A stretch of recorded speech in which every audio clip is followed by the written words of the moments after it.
तो जो कणों तंत्र જ્યારે ગતિ કરતું હોય ને તો સાથે સાથે દ્રવ્યમાન કેન્દ્ર પણ ગતિ કરે। ધારો કે કણોનું તંત્ર છે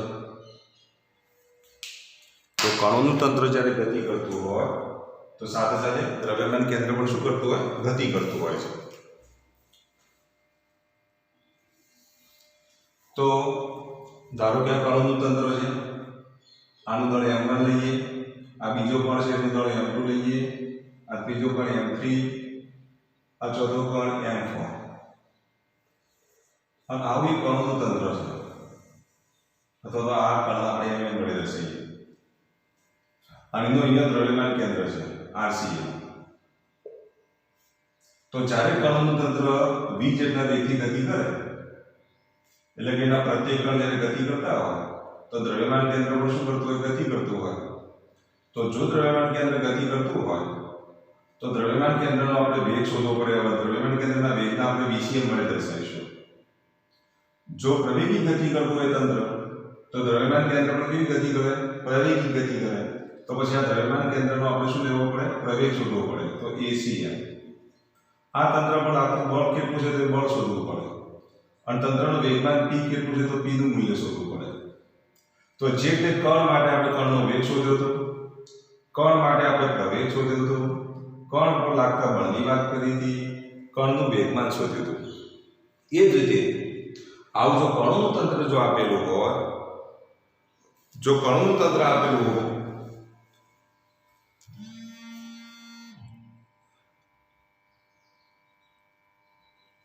જો કણોનું તંત્ર જો આપેલું હોય તો આવા કણોના તંત્ર માટે આપણે યાદ રાખો કણોના તંત્રનો વેગ કેટલો તો VCM, કણોના તંત્રનો પ્રવેગ કેટલો તો ACM, કણોના તંત્ર પર લાગતું બળ કેટલું તો આપણે લઈશું F, કણનું વેગમાન કેટલું તો p। તો આ બધાને આપણે આના સૂત્રો આપણે મેળવવાના છે। તો જો કણોના તંત્ર માટેની જો વાત કરીએ તો કણોના તંત્રના દ્રવ્યમાન કેન્દ્રનું સ્થાન સદિશ તમને ખબર છે તો અહીંયા આપણે લખી દઈએ। પ્રશ્ન આપણે પૂછી શકાય કણોના તંત્ર માટે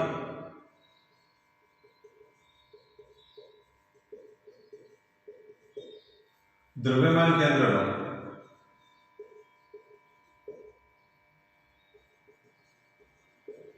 એક વેગનું સૂત્ર, બીજું પ્રવેગનું સૂત્ર, તંત્ર તથા વેગમાનનું સૂત્ર અને ચોથું તેના પર લાગતું બાહ્ય બળનું સૂત્ર મેળવો।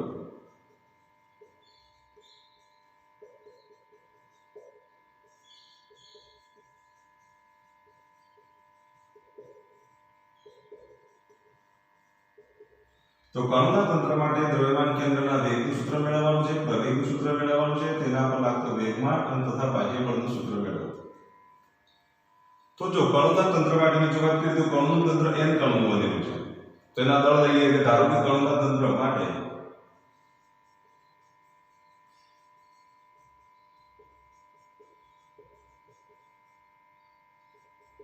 રહેલા કણોના દળ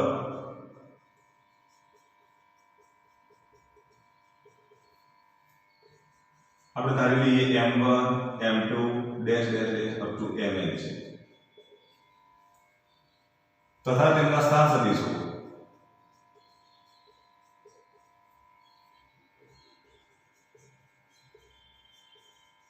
તો તમને ખબર છે સ્થાન સદિશો કયા લેશો તમે? સદિશ r1, સદિશ r2 ડેશ ડેશ ડેશ સદિશ rn છે। તો આ કણોના દળ અહીંના સ્થાન સદિશ ધેરફોર દ્રવ્યમાન કેન્દ્રનો સ્થાન સદિશ કયો આવશે? તો દ્રવ્યમાન કેન્દ્રનો સ્થાન સદિશ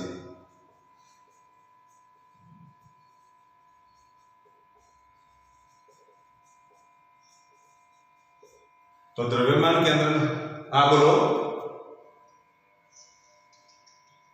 ઓકે એક મિનિટ જોઈ લો।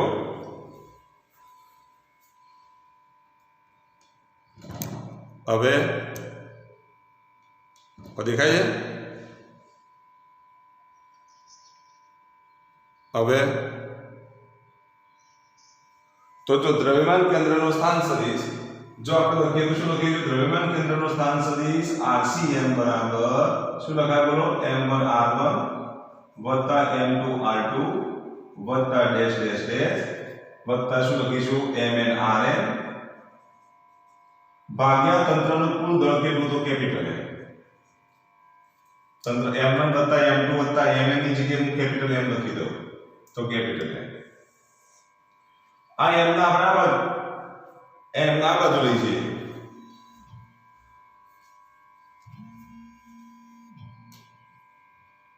હેલો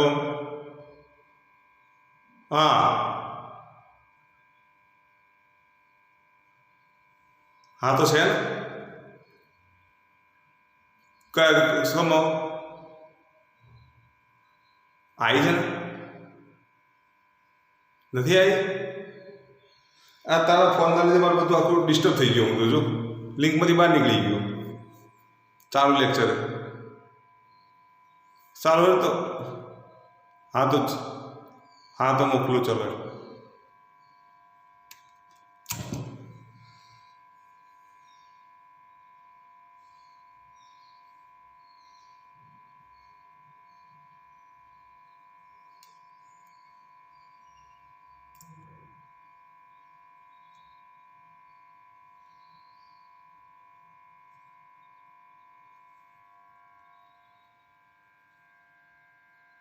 તો જો RCM બરાબર M1 R1 વત્તા M2 R2 વત્તા Mn Rn upon M. તો RCM નું સૂત્ર આપણને મળ્યું બરાબર, અને ભાગ્યા M એટલે તંત્રનું કુલ દળ. તો આના બરાબર તમે આવું લખી શકો M RCM is equal to M1 R1 વત્તા M2 R2 વત્તા dash dash dash Mn Rn. તો આ M RCM નું સૂત્ર થયું. તમારો ગોલ કયો છે? તો વેગ શોધવાનો છે. શું છે? વેગ શોધવાનો. અને જો તમારે વેગ શોધવાનો હોય તો તમારે શું કરવું પડે બોલો? આ સ્થાન સદિશનું સમયની સાપેક્ષમાં વિકલન કરવું પડે. સ્થાન સદિશનું જો સમયની સાપેક્ષમાં વિકલન કરો તો તમને શું મળે? વેગ મળે. તો આના હું સમીકરણ નંબર 1 આપી દઉં. તો સમીકરણ 1 નું t ની સાપેક્ષમાં વિકલન કરતા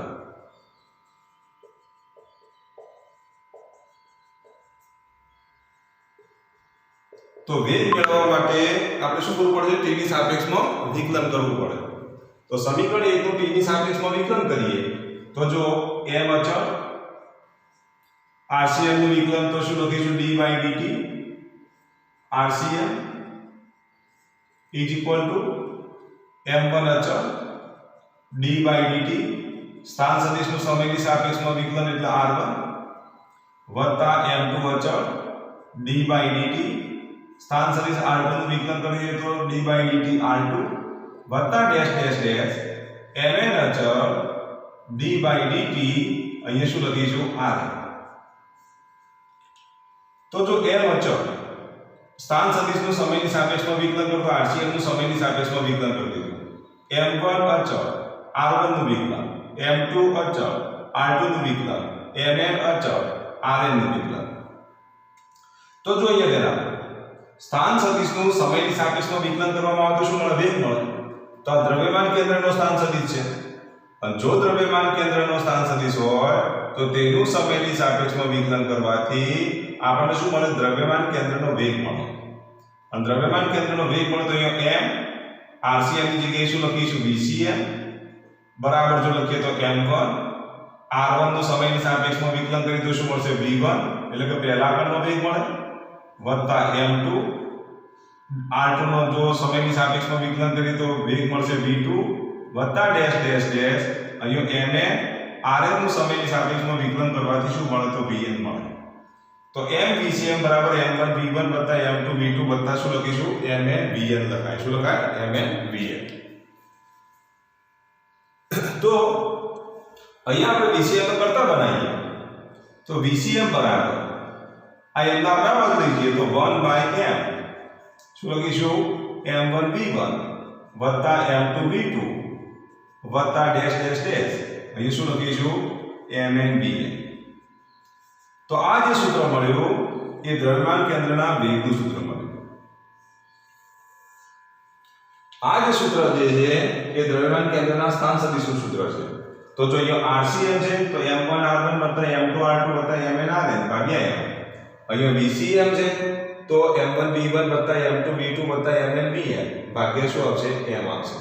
તો દ્રવ્યમાન કેન્દ્રનો વેગ શોધવો હોય તો તે માટેનું સૂત્ર તમારે આ વાપરવાનું. જો દ્રવ્યમાન કેન્દ્રનો સ્થાન સદિશ નક્કી કરવાનો હોય તો તેના માટેનું સૂત્ર આ છે. તો આને આપણે શું કહીશું? દ્રવ્યમાન કેન્દ્રનો વેગ કહીશું. તો ચલો વેગનું સૂત્ર આપણને મળી ગયું. હવે આપણે પ્રવેગનું સૂત્ર મેળવવાનું હોય તો પહેલા આનો સ્ક્રીનશોટ પાડી દેજો તમે. પ્રવેગનું જો સૂત્ર મેળવવું હોય તો વેગનું ફરી પાછું શું કરવું પડે? સમયની સાપેક્ષમાં વિકલન કરવું પડે. અને વેગનું જો તમે સમયની સાપેક્ષમાં વિકલન કરો તો તમને શું મળશે? દ્રવ્યમાન કેન્દ્રનો પ્રવેગ મળશે. તો આ જે સૂત્ર છે ને આ સૂત્ર આના આપણે સમીકરણ નંબર 2 આપી દઈએ. તો સમીકરણ 2 નું t ની સાપેક્ષમાં ફરીથી વિકલન કરો. और समीकरण 2 નું t ની સાપેક્ષમાં વિકલન કરવાથી દ્રવ્યમાન કેન્દ્રનો આપણને શું મળે? પ્રવેગ મળે. તો દ્રવ્યમાન કેન્દ્રનો પ્રવેગ શોધવા માટે સમીકરણ 2 નું t ની સાપેક્ષમાં વિકલન કરતા. તો સમીકરણ 2 નું t ની સાપેક્ષમાં આપણે વિકલન કરી દઈએ.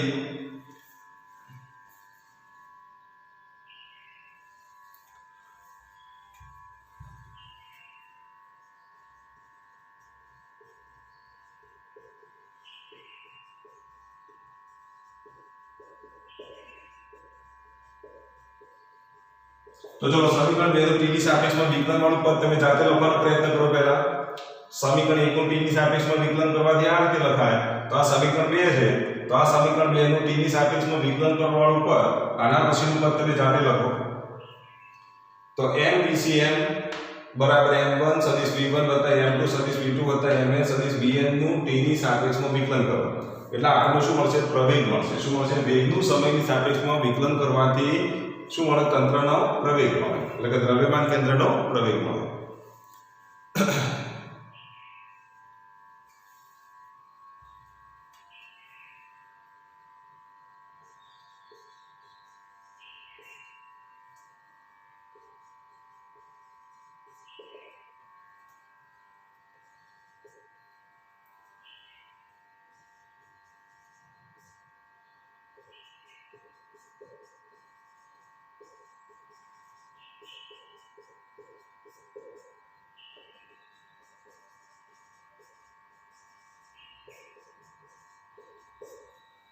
तो जो m d/dt VCM, m1 d/dt सदिश v1, m2 d/dt सदिश v2 up to mn d/dt सदिश vn.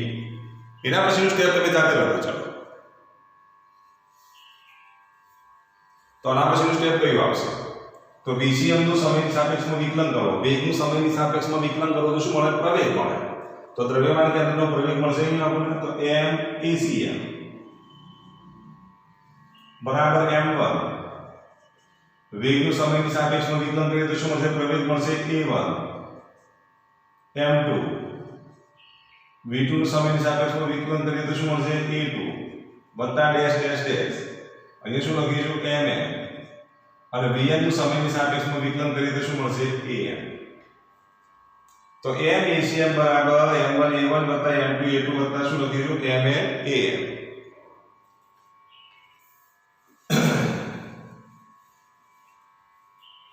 આમાંથી ACM નો કરતા બનાવીએ. તો ACM નો કરતા બનાવીએ તો શું મળશે? ACM બરાબર m1 a1 વત્તા m2 a2 વત્તા dash dash dash mn an ભાગ્યા કેટલા? m. તો આમ દ્રવ્યમાન કેન્દ્રના પ્રવેગનું જો સૂત્ર મેળવવું હોય તો આપણે આ રીતે મેળવી શકીએ.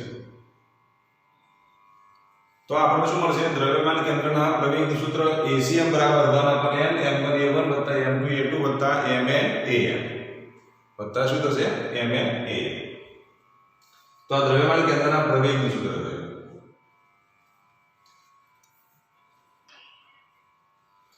હવે આપણે દ્રવ્યમાન કેન્દ્રના વેગમાનનું સૂત્ર મેળવવાનું છે. હવે જો વેગમાનનું સૂત્ર મેળવવું હોય તો અહીંયા ધ્યાન આપો. m1 v1 એટલે પહેલા ક્રમનું વેગમાન કહેવાય કે નહીં? કારણ કે વેગમાન p બરાબર આપણે શું લખીએ છીએ? mv લખીએ છીએ. p બરાબર શું લખાય? mv લખાય ને.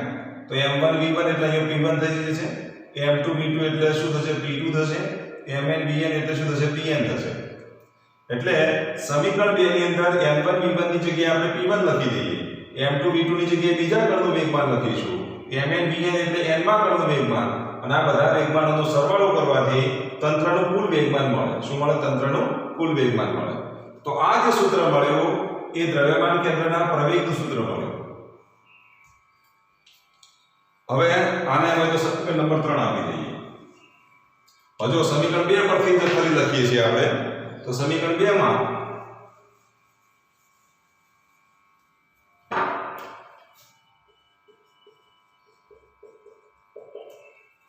P બરાબર mv નો ઉપયોગ કરતા, P બરાબર mv લેતા અથવા સદિશ P બરાબર m સદિશ v લેતા m VCM બરાબર શું લખાય કરો? m VCM બરાબર જો લખીએ તો m1 v1 ની જગ્યાએ આપણે શું લખીશું? p1. m2 v2 ની જગ્યાએ શું લખીશું? તો p2 વત્તા dash dash dash mn vn ની જગ્યાએ જો લખીએ તો શું લખાય? તો pn. તો p1 વત્તા p2 વત્તા pn બરાબર તો શું લખાય? તંત્રનું કુલ વેગમાન, જેને આપણે p વડે દર્શાવીશું, જ્યાં p એ તંત્રનું કુલ વેગમાન છે.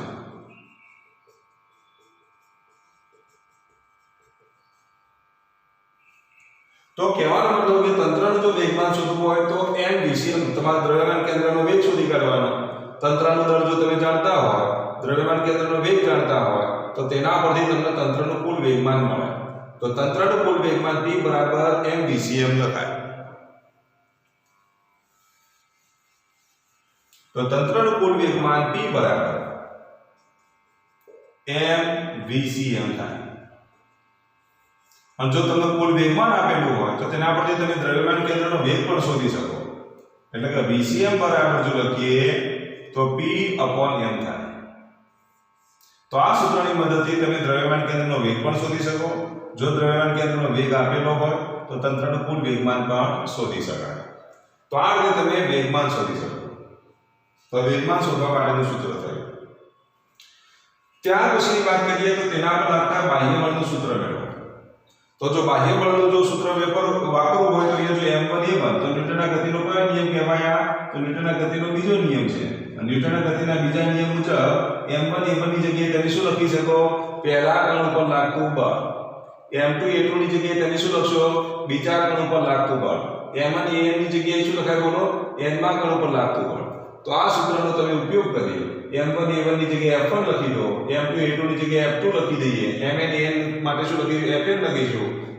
f1 એ પહેલા કણ પર લાગતું પરિણામી બળ, m2 a2 એટલે બીજા કણ, એટલે કે f2 બરાબર શું લખીશું? બીજા કણ ઉપર લાગતું પરિણામી બળ. તો હવે આપણે સમીકરણ નંબર 3 નો ઉપયોગ કરીશું. તો સમીકરણ 3 પરથી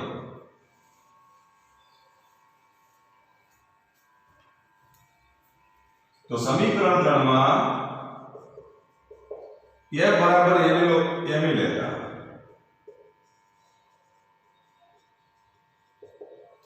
m ACM બરાબર શું લખીશું? m1 a1 ની જગ્યાએ પહેલા કણ ઉપર લાગતું પરિણામી બળ, m2 a2 એટલે બીજા કણ ઉપર લાગતું પરિણામી બળ, અને mn an એટલે n માં કણ ઉપર લાગતું પરિણામી બળ. તો m ACM બરાબર f1 f2 શું થશે? fn થાય. તો આના પરથી f1 f2 fn એટલે એના પર લાગતું શું થશે? પરિણામી બળ f. આ બધાનો સદિશ સરવાળો કેટલો થાય? f થાય. જ્યાં f એ શું લખશો તમે? તો જ્યાં f એ તંત્ર પર લાગતું કુલ બળ.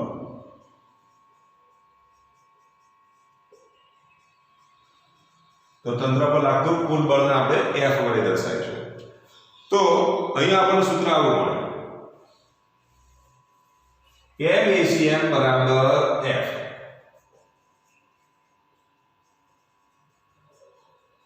માટે ACM is equal to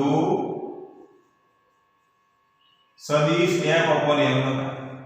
આ સૂત્રનો પણ તમે ઉપયોગ કરી શકો. તંત્ર પર લાગતું પરિણામી બળ શોધવું હોય તો તમે આ રીતે શોધી શકો છો. કે આ પરિણામી બળ પરથી તમે દ્રવ્યમાન કેન્દ્રનો પ્રવેગ પણ શોધી શકો છો. તંત્રનું કુલ દળ આપી દીધું હોય, તંત્ર પર લાગતું પરિણામી બળ આપી દીધું હોય તો તેના પરથી તમે દ્રવ્યમાન કેન્દ્રનો પ્રવેગ શોધી શકો. તો આ બાહ્ય બળનું સૂત્ર આપણને મળી ગયું, ત્યાર પછી વેગમાનનું સૂત્ર મળી ગયું, ત્યાર પછી પ્રવેગનું સૂત્ર મળી ગયું અને તથા વેગનું સૂત્ર આપણને મળે. તો આ કણોના તંત્ર માટે વેગ, પ્રવેગ, વેગમાન અને બાહ્ય બળના સૂત્રો આપણે આ રીતે મેળવીશું. ચલો ખ્યાલ આવી ગયો? હજુ તમારે આપણે યાદ રાખવાનું. તો ભાઈ આપણે સૂત્રોનું લિસ્ટ બનાવી દઈએ.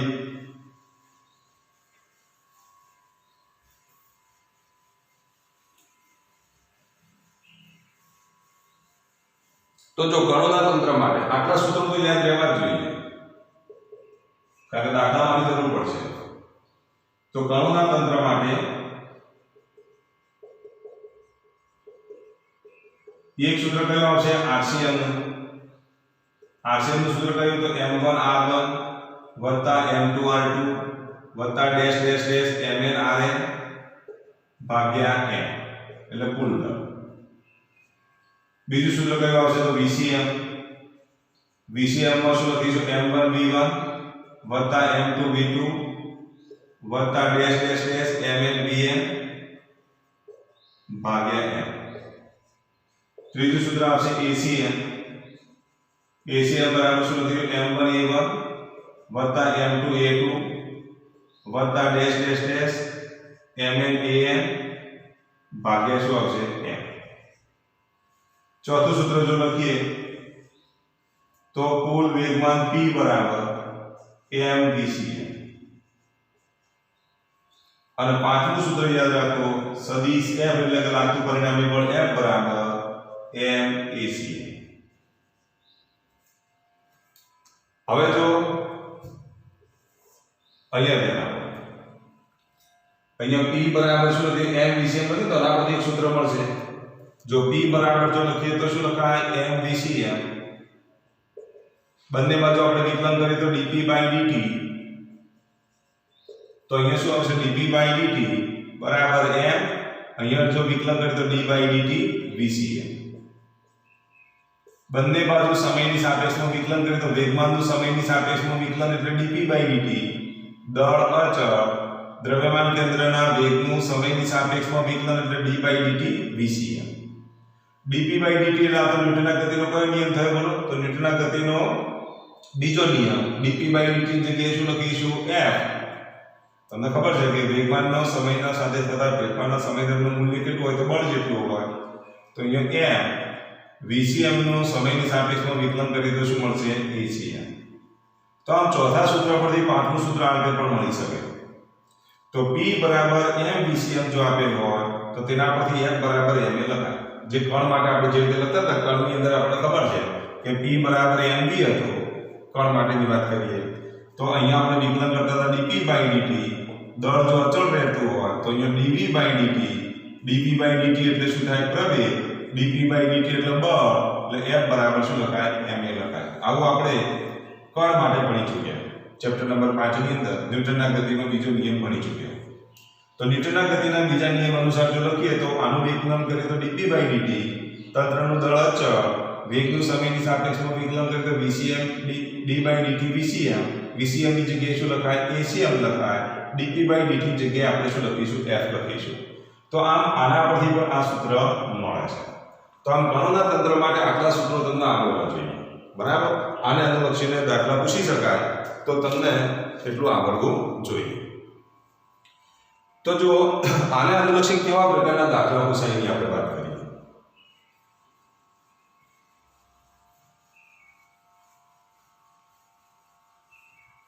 જોડે જોડે તમારે સ્ક્રીનશોટ પાડતા જ રહેવાનું, બરાબર?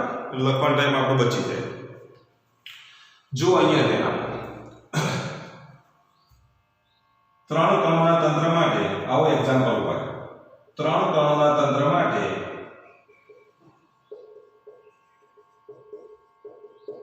કણોના દળ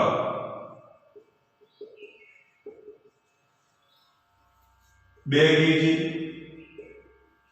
1 કેજી અને 1 કેજી છે તથા તેના વેગના સદિશો તથા કણોના વેગ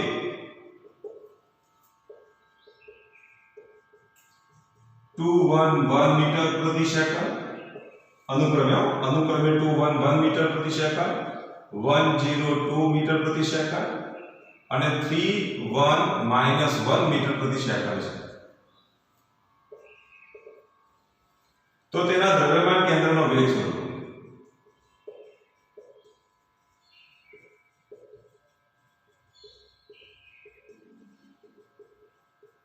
તો આપણે દ્રવ્યમાન કેન્દ્રનો વેગ શોધવાનો છે. ત્રણ કણોના તંત્ર માટે કણોના દળ તમને આપી દીધા 2 કેજી, 1 કેજી ને 1 કેજી. અને કણોના વેગ આપી દીધા 211 મીટર પ્રતિ સેકન્ડ, 102 મીટર પ્રતિ સેકન્ડ, 31 1 -1 મીટર પ્રતિ સેકન્ડ. તો દ્રવ્યમાન કેન્દ્રનો વેગ શોધવાનો છે. તો જો આને આપણે m1 કહીએ તો m1 બરાબર 2 kg, આને આપણે m2 કહીએ તો m2 બરાબર 1 kg, અને આ m3 છે અને m3 બરાબર કેટલા તો 1 kg. આને આપણે r1 કહીએ તો સદિશ r1 બરાબર જો લખીએ તો 211 મીટર પ્રતિ સેકન્ડ. આને આપણે r2 કહીએ તો r2 શું લખીશું 102 મીટર પ્રતિ સેકન્ડ. અને આને આપણે r3 કહીએ તો r3 બરાબર 31 -1 મીટર પ્રતિ સેકન્ડ. m1 m2 m3 આપી દીધા છે, r1 r2 r3 આપી દીધા. તો હવે સોરી મારી ભૂલ થઈ આ બે છે તો v1 v2 અને v3 આપ્યા છે. મારી ભૂલ થઈ સુધાર દેજો. v1 v2 અને v3 કારણ કે વેગ આપેલા છે. VCM શોધવાનો છે તો VCM બરાબર જો લખીએ તો સૂત્ર કયું આવશે m1 v1 m2 v2 m3 v3 ભાગ્યા જો લખીએ તો m1 m2 m3 એટલે ટોટલ દળ આવી કેપિટલ M. આ બધાનો સરવાળો કરો. m1 ની કિંમત કેટલી મૂકીશું 2, v1 ની કિંમત 211, m2 ની કિંમત કેટલી તો 1, v2 ની કિંમત કેટલી તો 102, m3 ની કિંમત કેટલી તો 1 અને v3 ની કિંમત કેટલી તો 31 -1. છેદમાં શું કરીશું m1 m2 m3 ત્રણનો સરવાળો કરો તો 2 + 1 + 1. ચલો આનું સાદુરૂપ આપી દઈએ તો VCM બરાબર જો લખીએ તો આ બે ના અંદર ગુણી કાઢીએ. બે ના અંદર ગુણીએ તો કેટલા થાય 2 × 2 4, 2 ના 2 ગુણ્યા 1 એટલે 2, 2 ગુણ્યા 1 એટલે 2 વત્તા 1 ના અંદર ગુણીએ તો કેટલા થશે 102 વત્તા 1 ના અંદર ગુણીએ તો કેટલા થશે 31 -1 ભાગ્યા 2 + 1 3 ને 4. તો VCM બરાબર શું લખીશું બોલો 4 + 1 + 3 4 × 5 = 3 8. પહેલો ઘટક 8, 2 + 0 + 1 એટલે બીજો ઘટક 3, 2 + 2 4, 4 માંથી 1 જાય તો કેટલા 3 ભાગ્યા કેટલા 4. દરેક અલગ અલગ ભાગી દીધો 8 ભાગ્યા 4 એટલે 2, 3 ભાગ્યા 4 એટલે 3/4 એટલે 0.75 લખો તોય ચાલે, 3 ભાગ્યા 4 એટલે 3/4. એકમ કયો આવશે તો આમનો એકમ જો મીટર પ્રતિ સેકન્ડ હોય તો દ્રવ્યમાન કેન્દ્રના વેગનો એકમ પણ કયો આવશે મીટર પ્રતિ સેકન્ડ. તો આ VCM નું સૂત્ર આ VCM મળે. તો દ્રવ્યમાન કેન્દ્રના વેગનું સદિશ આપણને આટલો મળે 2 3/4 મીટર પ્રતિ સેકન્ડ. ચલો ખ્યાલ આવી ગયો સુધી તો આટલું તમે ફટાફટ પહેલા લખી લો. તો જો ત્રણ કણોના તંત્ર માટે કણોના દળ 2 kg 1 kg ને kg છે તથા કણોનો પ્રવેગ અહીંયા વેગની જગ્યાએ પ્રવેગ આપી દીધો 121 મીટર પ્રતિ સેકન્ડ સ્ક્વેર, 002 મીટર પ્રતિ સેકન્ડ સ્ક્વેર, 310 મીટર પ્રતિ સેકન્ડ સ્ક્વેર છે. તો દ્રવ્યમાન કેન્દ્રનો પ્રવેગ શોધો. તો અહીંયા તમારે દ્રવ્યમાન કેન્દ્રનો પ્રવેગ શોધવાનો છે તથા તંત્ર પર લાગતું પરિણામી બળ શોધો. પ્રવેગ શોધો અને તંત્ર પર લાગતું પરિણામી બળ શોધો. લાગતું પરિણામી બળ શોધો. આવો એક એક્ઝામ્પલ છે. તો દ્રવ્યમાન કેન્દ્રનો પ્રવેગ શોધવાનો છે અને તંત્ર પર લાગતું તમારે પરિણામી બળ શોધવાનું છે. ચલો આટલું કામ તમે ફટાફટ પૂરું કરો.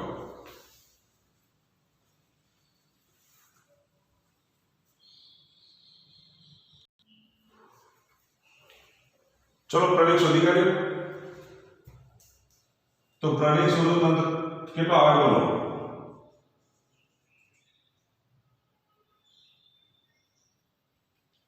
કેટલો xm કેટલો આવે xm 5/4 પછી ફરી ym 5/4 પછી 5/4 ને ચલો આટલો જવાબ આવે કે આમાં ફેરફાર છે કોઈને જો છે જવાબ ના આવતો એની આપણે વાત કરી. આટલો જ આવે ને તો દ્રવ્યમાન કેન્દ્રનો પ્રવેગ 5/4 અને સેકન્ડ સ્ક્વેર છે બરાબર અને જેને જવાબ ના આવતો તો આ સૂત્રનો ઉપયોગ કરવાનો કયો તો ACM બરાબર m1a1 m2a2 m3a3 ભાગ્યા m1 m2 m3 આ સૂત્રનો ઉપયોગ કરવાનો હવે જો આ સૂત્રનો ઉપયોગ કરીને m1 ની કિંમત 2 મૂકો m2 ની કિંમત 1 મૂકો અને m3 ની કિંમત 1 મૂકો a1 ની કિંમત આટલી મૂકો a2 ની કિંમત મૂકો a3 ની કિંમત મૂકી અને સાદુરૂપ આપશો ને તો આટલો જવાબ આવી જશે આટલું તો તમને આવડશે તો ACM ની કિંમત આપણને કેટલી મળી 5/4 1 મીટર પ્રતિ સેકન્ડ સ્ક્વેર મળી આપણે તંત્ર પર લાગતું પરિણામી બળ શોધવાનું છે તો પરિણામી દળ કેટલું છે તો કેપિટલ M બરાબર શું લખીશું m1 m2 m3 આ ત્રણનો સરવાળો કરજો 2 + 1 + 1 બરાબર 4 kg થાય છે તો કુલ દળ આટલું છે પ્રવેગ આટલો છે તો પછી તંત્ર પર લાગતું પરિણામી બળ F બરાબર શું લખીશું m * ACM લખાય કે નહીં ન્યૂટનના ગતિના કયા નિયમ પ્રમાણે તો બીજા નિયમ પ્રમાણે તો F બરાબર શું લખીશું m * ACM m ની કિંમત કેટલી 4 અને ACM ની કિંમત આપણને મળી ગઈ કેટલી તો 5/4 અને 1 ચલો 4 અંદર ગુણી કાઢો 4 ને જો અંદર ગુણીએ તો આ 4 4 ઉડી જશે તો અહીંયા 5 આવશે અહીંયા 4 4 ઉડી જશે તો અહીંયા પણ કેટલા આવશે 5 આવશે અને અહીંયા કેટલા આવશે 4 આવશે તો પરિણામી બળ આટલું મળે 554 ન્યૂટન મળે કદાચ તમને એમ પૂછે કે પ્રવેગનું મૂલ્ય શોધો તો મોડ કરી દેવા મોડ કરેલો વર્ગમૂળમાં 5/4 નો સ્ક્વેર વત્તા 5/4 નો સ્ક્વેર વત્તા 1 નો વર્ગ જે આપણે આગળ સમીકરણ ભણી ચૂક્યા એ રીતે જો બળનું મૂલ્ય કીધું હોય તો મોડ ઓફ F તો વર્ગમૂળમાં શું આવશે 5 નો વર્ગ વત્તા 5 નો વર્ગ વત્તા 4 નો વર્ગ 5 નો વર્ગ કેટલો થાય તો 25 વત્તા 25 25 ને 25 50 50 ને 4 નો વર્ગ 16 બરાબર એટલે 50 ના 16 કેટલા થશે 66 વર્ગમૂળમાં 66 ન્યૂટન થાય તો જો મૂલ્ય કીધું હોય તો આ રીતે તમારે શોધવાનું તો પરિણામી બળનું મૂલ્ય કેટલું આવશે વર્ગમૂળમાં 66 ન્યૂટન થાય તો આ રીતે દ્રવ્યમાન કેન્દ્રનો પ્રવેગ શોધવાનો હોય દ્રવ્યમાન કેન્દ્ર પર લાગતા પરિણામી બળનું મૂલ્ય શોધવાનું કીધું હોય તો આ રીતે તમે શોધી શકો તો આમ કણોના તંત્ર પર લાગતો પ્રવેગ ત્યાર પછી જો હવે જો આટલું બળ મળી ગયું બરાબર ને ધારો કે આ બળને આપણે કેટલા સમય માટે લાગતું હોય તો 3 સેકન્ડ માટે લાગતું હોય તો વેગમાન શોધો તો બળનો તો વેગમાનમાં થતો ફેરફાર શોધો તો આ બળનો આઘાત આપણને આ બળ મળી ગયું આ સમય મળી ગયું અને બળનો આઘાત એ વેગમાનમાં થતા ફેરફાર જેટલો હોય કે નહીં તો એ વખતે તમે વેગમાનમાં થતો ફેરફાર પણ શોધી શકો બળ ગુણ્યા સમય એટલે બળનો આઘાત અને બળનો આઘાત એટલે વેગમાનમાં થતા ફેરફાર જેટલો હોય તો આવા પ્રકારના પ્રશ્નો જો પૂછાય તો તમને આવડવા જોઈએ ચલો ખ્યાલ આવી ગયો ત્યાં સુધી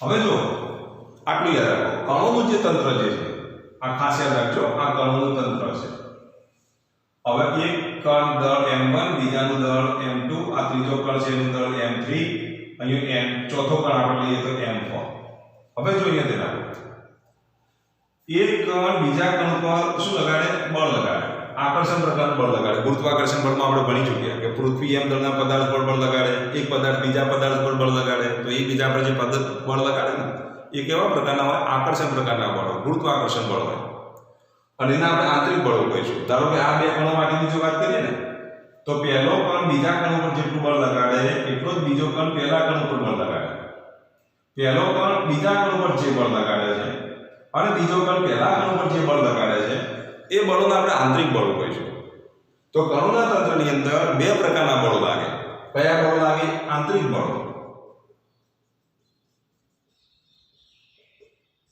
અને બીજું બાહ્ય બળ ખાસ યાદ રાખજો તો કણોના તંત્રમાં તમારે આટલું યાદ રાખવાનું કણોના તંત્રમાં કેટલા પ્રકારના બળો લાગે તો બે પ્રકારના બળો લાગે આંતરિક બળો અને બાહ્ય બળો આંતરિક બળો કેવા પ્રકારના હોય જુઓ એક બળ બીજા પર આકર્ષણ બળ લગાડે તો એટલું જ બળ બીજો પદાર્થ પહેલા પદાર્થ પર આકર્ષણ બળ લગાડે પણ બંનેની દિશાઓ પરસ્પર કેવી હોય વિરુદ્ધ હોય એટલે તમે આઘાતી બળ હોય ધારો કે આના વડે આના પર જે બળ લાગે એને આપણે આઘાતી બળ કહીએ ધારો કે આઘાતી બળ હોય તો પછી આ બળ કેવું કહેવાય પ્રત્યાઘાતી કહેવાય તો જો બે કણ લઈએ, એક કણ આપણે m1 લઈએ, બીજો કણ m2 લઈએ, આ બે કણને જોડતી રેખા ઉપર હવે આના વડે આના પર જે બળ લાગે એને આપણે F12 કહીએ. બીજા કણ વડે પહેલા કણ ઉપર લાગતું બળ, બીજા કણ વડે પહેલા કણ પર લાગતા બળને હું F12 વડે દર્શાવું. તો પહેલા કણ વડે બીજા કણ પર લાગતા બળને આપણે શું કહીશું? F21 કહીશું. F12 અને F21 ના મૂલ્યો કેવા? સમાન, પણ દિશાઓ પરસ્પર વિરુદ્ધ, એટલે એ દિશાની માઈનસ કરીશું. એટલે આનો બેઝિક સરવાળો કરીએ તો F12 અને આપણે આ બદલી દઈએ તો F21 વત્તા F21 ની કિંમત કેટલી થઈ જાય? 0 થઈ જાય. તો એક આઘાતી બળ હોય, આને હું આઘાતી બળ કહું તો આનું પ્રત્યાઘાતી બળ કહેવાય. તો એક બળ આઘાતી બળ હોય તો બીજું બળ પ્રત્યાઘાતી બનશે. હવે આઘાતી બળ અને પ્રત્યાઘાતી બળના મૂલ્યો કેવા હોય? તો પરસ્પર વિરુદ્ધ દિશામાં બળના મૂલ્યો સમાન. ધારો આ એક કણ, આ બીજો કણ, આ આના પર જેટલું બળ લગાડશે એટલું જ આના પર બળ લગાડશે. તો આ બે કણો માટે જો લઈએ તો એના આંતરિક બળો, આ બળો આપણે કેવા બળો કહીશું? આંતરિક બળો કહીશું. તો આંતરિક બળોનો બેઝિક સરવાળો હંમેશા માટે કેટલો થાય? 0 થાય. પણ જો આના પર કોઈ એક બળ F1 લગાડો, આના પર કોઈ બળ F2 લગાડો, તો આ વધારાનું જે બહારથી જે બળ લગાડવામાં આવે છે, એ બહારથી જે બળ લગાડવામાં આવે છે તેને બાહ્ય બળ કહીશું. શું કહીશું? બાહ્ય બળ કહીશું. તો કણોના તંત્રમાં કેટલા પ્રકારના બળો લાગે? તો બે પ્રકારના બળો લાગે છે, આંતરિક બળો અને બાહ્ય બળો. આંતરિક બળોનો બેઝિક સરવાળો 0 થાય છે, એટલે આંતરિક બળોની અસર શું થઈ જાય છે? નાબૂદ થઈ જાય છે. માત્ર કયા બળો અસર કરે છે? તો બાહ્ય બળો અસર કરે છે. અને આ બાહ્ય બળોના લીધે એ તંત્ર શું કરે છે? ગતિ કરે છે. કેવી ગતિ કરે? તો પ્રવેગી ગતિ કરે. જેના લીધે તેનું દ્રવ્યમાન કેન્દ્ર પણ કેવી ગતિ કરે? તો પ્રવેગી ગતિ કરે. કેવી ગતિ કરે? પ્રવેગી ગતિ કરે. તો આટલું યાદ રાખવાનું. કારણ કે પહેલા કણ પર લાગતું બળ F1 હોય, બીજા કણ પર લાગતું પરિણામી બળ F2 હોય, nમા કણ પર લાગતું પરિણામી બળ Fn હોય, તો પછી તંત્ર પર લાગતું પરિણામી બળ F બરાબર શું લખીશું? F1 F2 Fn લખીશું. અને ત્યાર પછી આપણે આવું લખીએ છીએ F બરાબર m × ACM. તો ખરેખર કણોના તંત્રમાં કેટલા પ્રકારના બળો લાગે? તો બે પ્રકારના બળો લાગે, આંતરિક બળો અને બાહ્ય બળો. તો જોઈએ તેના ન્યૂટનના ગતિનો બીજો નિયમ લખતા પહેલા આપણે અહીંયા ત્રીજા નિયમની ચર્ચા કરવી પડે. તો કણોના તંત્ર માટે આપણે યાદ રાખવાનું, ન્યૂટનના ગતિના બીજા નિયમનો ઉપયોગ કરતા પહેલા ત્રીજા નિયમનો ઉપયોગ કરવો પડે છે. જ્યારે કણ માટે એવું હોતું નથી. કણમાં તમે દરેક નિયમ સ્વતંત્ર રીતે ઉપયોગ કરી શકો. પહેલો નિયમ સ્વતંત્ર રીતે રજૂ કરી શકો, બીજો નિયમ સ્વતંત્ર રીતે રજૂ કરી શકો અને ત્રીજો નિયમ પણ સ્વતંત્ર રીતે રજૂ કરી શકો. જ્યારે કણોના તંત્ર માટે બીજા નિયમની રજૂઆત પહેલા આપણે ત્રીજા નિયમની રજૂઆત કરવી પડી, આઘાતી બળનો પ્રત્યાઘાત બળ. આમ કણોના તંત્ર માટે ન્યૂટનના ગતિના નિયમો પરસ્પર અવલંબિત છે. આટલું યાદ રાખજો. કણ માટે કેવા હતા? સ્વલંબિત હતા. પણ કણોના તંત્ર માટે ન્યૂટનના ગતિના નિયમો કેવા છે? પરસ્પર અવલંબિત છે. નીટની અંદર અથવા તો જીની અંદર પ્રશ્ન પૂછાય કે ન્યૂટનના ગતિના નિયમો પરસ્પર સ્વલંબિત કે અવલંબિત, તો કણોના તંત્ર માટે તમે શું લખશો? પરસ્પર અવલંબિત છે. કેમ? કારણ કે કણોના તંત્ર માટે બીજા નિયમની રજૂઆત કરતા પહેલા ત્રીજા નિયમનો અહીં આપણે આશરો લેવો પડે છે અને પછી કહેવું પડે છે કે આંતરિક બળની અસર નાબૂદ થાય છે, માટે પરિણામી બળ F બરાબર શું લખીશું? MACM લખીશું. તો આટલું તમારે યાદ રાખવાનું. અહીંયા આપણે સ્ટોપ કરીએ છીએ. તો આટલું યાદ રાખજો.